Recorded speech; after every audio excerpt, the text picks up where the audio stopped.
Bom dia, tarde e noite.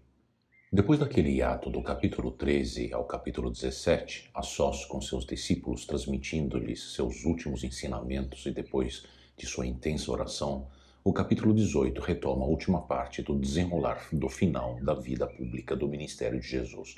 Os primeiros 11 versículos nos mostram tão claramente que tudo que estava acontecendo era conforme designado por Deus, conforme o palavreado de Jesus. E concluímos no episódio passado vendo que Jesus morre em nosso lugar, que é o tema no qual agora prosseguiremos, dos versos 12 ao 27 do capítulo 18. Assim, o destacamento de soldados com o seu comandante e os guardas dos judeus prenderam Jesus, amarraram-no e o levaram primeiramente a Anás, que era o sogro de Caifás, o sumo sacerdote naquele ano. Caifás era quem tinha dito aos judeus que seria bom que um homem morresse pelo povo. Por que João nos lembra das palavras de Caifás? Para não nos esquecermos de que Caifás disse depois que Lázaro foi trazido de volta à vida por Jesus. Lembrando em João, capítulo 11, dos versos 49 ao 53. Então, um deles, chamado Caifás, que naquele ano era o sumo sacerdote, tomou a palavra e disse: Nada sabeis. Não percebeis que vos é melhor que morra um homem pelo povo e que não pereça toda a nação? Ele não disse isso de si mesmo, mas sendo sumo sacerdote naquele ano, profetizou que Jesus morreria pela nação judaica, e não somente por aquela nação, mas também pelos filhos de Deus que estão espalhados para reuni-los num povo. E daquele dia em diante resolveram tirar-lhe a vida. A profecia de Caifás era de que um homem morreria em nome de um povo, para que toda a nação fosse salva. João quer que nos lembremos disso para entendermos a razão da morte de Jesus. Isso não quer dizer que Jesus está relutante para ir à sua morte. Essa é a razão e o objetivo da sua missão inteira. A sua vontade é a vontade do Pai, diz o verso 11. Jesus está seguindo o seu plano exato. Ele está no controle como Deus, o grande Eu Sou. Ele quer fazer a vontade do Pai. O julgamento de Deus pelo pecado é o cálice. Jesus toma para si esse cálice e o bebe em nosso lugar.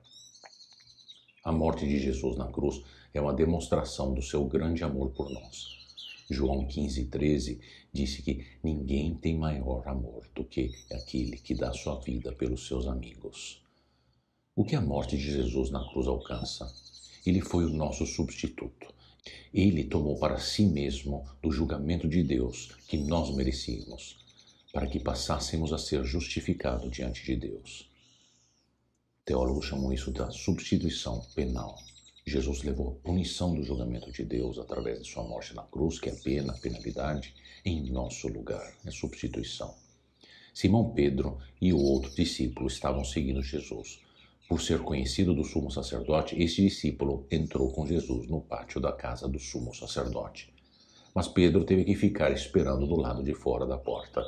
O outro discípulo, que era conhecido do sumo sacerdote, voltou, falou com a moça encarregada da porta e fez Pedro entrar. Ela então perguntou a Pedro: Você não é um dos discípulos desse homem? Ele respondeu: Não sou. Fazia frio. Os servos e os guardas estavam ao redor de uma fogueira que havia feito para se aquecerem. Pedro também estava em pé com eles, aquecendo-se. Enquanto isso, o sumo sacerdote interrogou Jesus acerca dos seus discípulos e dos seus ensinamentos. Respondeu-lhe Jesus: Eu falei abertamente ao mundo. Sempre ensinei nas sinagogas e no templo, onde todos os judeus se reúnem. Nada disso é segredo. Por que me interrogas? Pergunta aos que me ouviram. Certamente eles sabem o que eu disse. Quando Jesus disse isso, um dos guardas que estava perto bateu-lhe no rosto. Isto é jeito de responder ao sumo sacerdote? Perguntou ele. Jesus respondeu: Se eu disse algo de mal, denuncie o mal.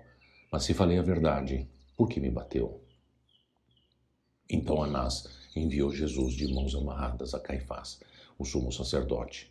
Enquanto Simão estava se aquecendo, perguntaram-lhe: Você não é um dos discípulos dele? E ele negou, dizendo: Não sou.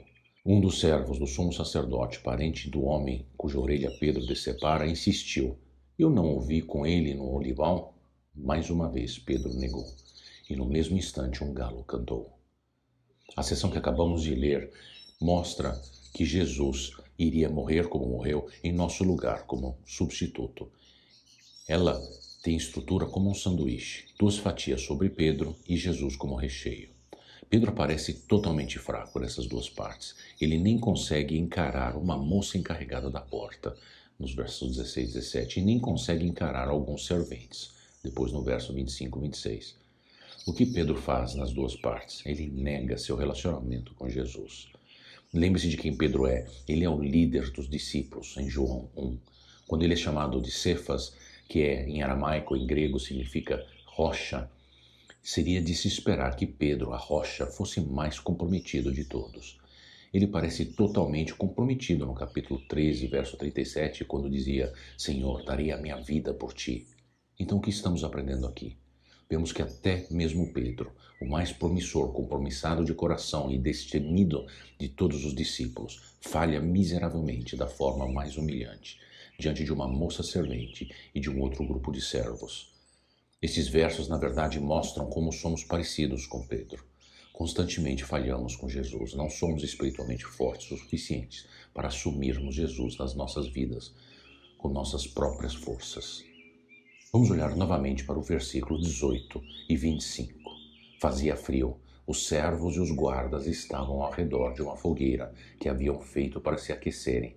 Pedro também estava em pé com eles, aquecendo-se. Enquanto Simão Pedro estava se aquecendo, perguntaram-lhe: Você não é um dos discípulos dele? Ele negou, dizendo: Não sou.